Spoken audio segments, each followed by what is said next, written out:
જાણની કરીએ હીરા બજારમાં મંદી વચ્ચે ઉઠમણાના કેસ પણ વધી ગયા છે। સુરતમાં હીરા લઈને રૂપિયા ચૂકવ્યા વગર જ રફુચક્કર થયા નરેશ ગાબાણી અને કાંતિ ગાબાણીની ધરપકડ કરવામાં આવી છે। બંને આરોપીઓએ 39.65 લાખની ઠગાઈ આચરી। ઉધારમાં હીરા લઈને રૂપિયા માટે હાથ અદ્ધર કર્યા હતા।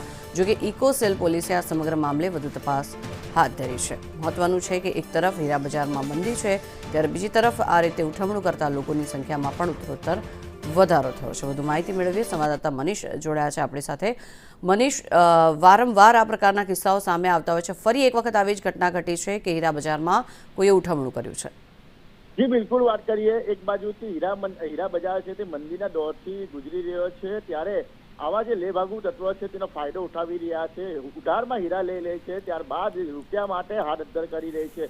ફરિયાદીએ 39 લાખના વધુના હીરા આપ્યા હતા, ત્યારબાદ ઉઘરાણી કરી હતી, ત્યાં ફોન નહીં ઉચકી અને ઓફિસે તારું મારી અને ફરાર થઈ ગયા હતા। સમગ્ર મામલે ફરિયાદીએ છે તે ઇકોસેલ પોલીસે મથકમાં ફરિયાદ નોંધાવી હતી, જ્યાં ફરિયાદના આધારે તપાસ હાથ ધરવામાં આવી હતી અને આ બે હીરા વેપારી છે નરેશ ગાબાણી અને કાંતિ ગાબાણી તેની ધરપકડ કરવામાં આવી છે। જે વાત કરીએ તો આ જે બંને વેપારીઓ છે તે મોટી ઓળખ આપી હતી, મોટો ધંધાની ઓળખ આપી હતી, ત્યારબાદ છે આ પ્રકારનું ઉઠામણું કર્યું હતું। એટલે કહેવાય કે સુરત શહેરમાં જે રીતના અત્યારે મંદીનો દોર ચાલી રહ્યો છે હીરા બજારમાં અને એની વચ્ચે સતત ઉઠામણાનો દોર પણ યથાવત છે ત્યારે હીરા બજારમાં ચિંતાનું મોજું ફરી વળ્યું છે। જી આભાર મનીષ સમગ્ર માહિતી બદલ।